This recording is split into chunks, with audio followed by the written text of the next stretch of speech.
Lại cho ngay tiếp vào lại cho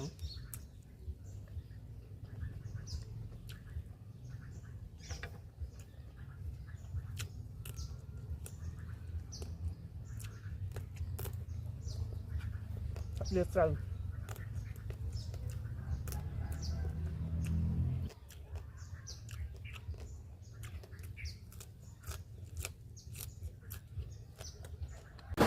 ngân đang cha bà học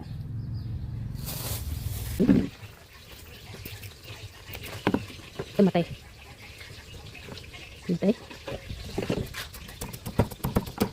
làm tê bò mày coi của trong nhằn đã có sang chỗ đã trở hơn chung ngay tới trong thái tiệt chụp trồ cho chúng ta sẽ làm mình chụp được lạnh chụp trồ học sang chỗ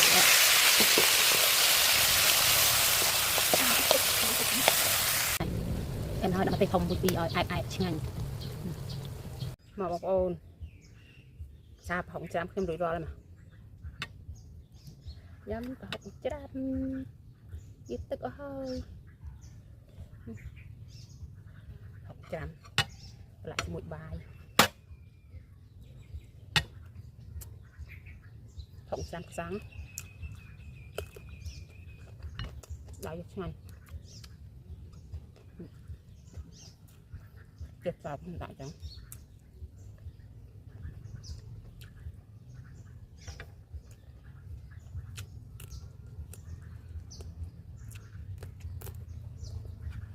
được rồi.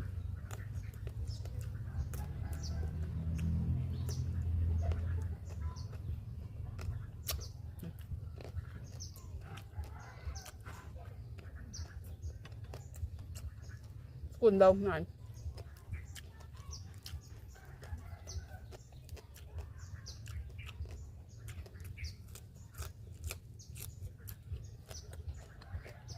không nên chu tịnh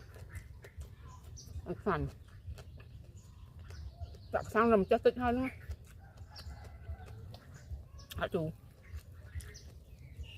tham phơi tôm thịt à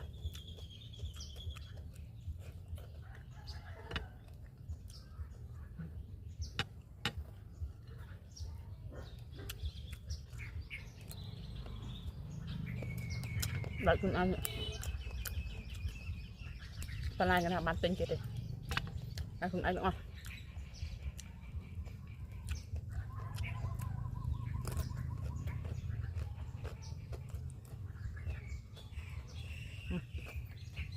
lại một bài cho nó hành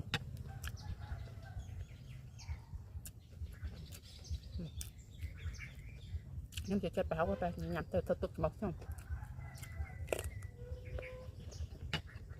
tôi chất đâu hấp ong và hấp khaiแต่báo khai nhưng mà nhỏ bàเลยnhằm từ thật tục chứ có bao chuyện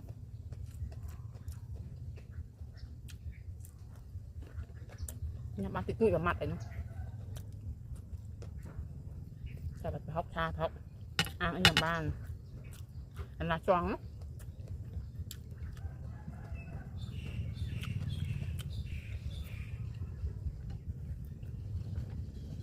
buổi tập đều trời nó khốn đấy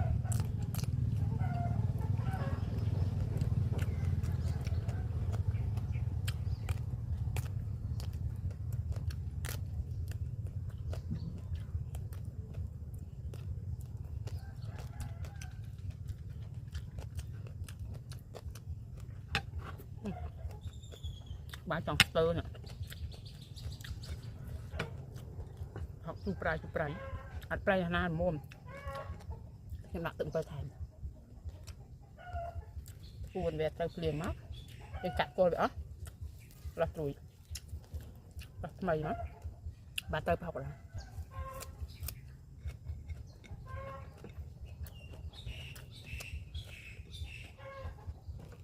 sẽ đái cả tay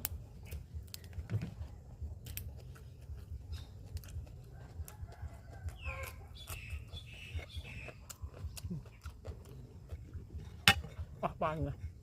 trong sơ cái hai tiệm Ngành chủ chứ ngành. Bà đây tầm của gì?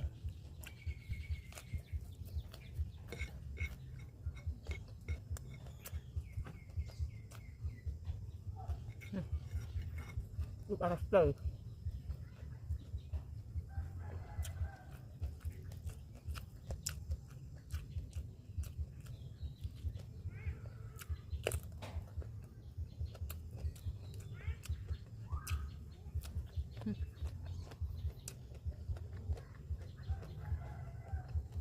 Chào video này xem mình tập năng tên xem ở kênh Sarah Zapata nó sna này xem xem ở kênh xem chụp lên.